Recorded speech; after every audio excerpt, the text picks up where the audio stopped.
مرد از دنیا گذشت اما به جنازه او هیچ کسی نیامد. السلام علیکم تماشابینان عزیز و هواداران شبکه کاروان عمر.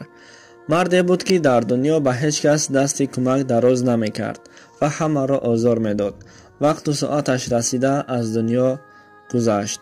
زن این مرد برای جنازه اهل قشلاق را فریاد کرد. به یاد مرحوم هیچ کسی نیامد. بعد این زن شوهرش را خودش کفن پیچ کرده باز یک علاج کرد و او را به عربه بار کرد و برای دفن کردن به کوهی که نزدیکی دهه بود به همان کوه برد. در کوه چوپانی بود که چوپانی میکرد. پریشانی این زن را دیده حالش را پرسید. این زن باشد واقعه های شده را نقل کرده داد. این چوپان باشد خودش قبر کند و میت را جنازه کرده در قبر گذاشت و به حقش آیت قرآن و دعا کرد. با همین زن به خانه اش برگشت. همان شب به خواب چند تا از اهل قشلاق عیان شده است که مرحوم دیروزه جنتی شده است و در جنت سیر و گشت دارد. صبح شد. همان کسانی که خواب دیده اند به خانه ای مرحوم آمده از این زن پرسیدند شوهرت در عمر حیاتش بر ما آزار میداد، بار دست کمک دراز نکرده است. او چی فضیلتی داشت که ما شب خواب دیدیم که شوهرت جنتی شده است؟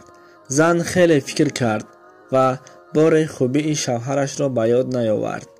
از زن دینه چی شده را پرسیدند و زن گفت میت را به کوه بردم. در آنجا یک چوپانی جوانی بود. او جنازه کرد و به قبر گذاشت و به حقش دعا کرد. بعداً اینها گفتند که پس او چوپان شخص از اولیاءها باشد.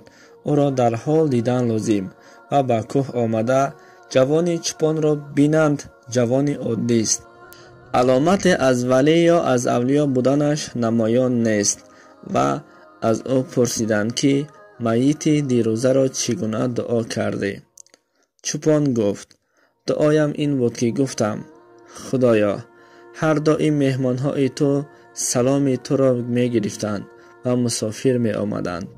من به آنها شیر و گوشت بریان آماده کرده می دادم و آنها استعمال می کردند و بعداً می رفتند.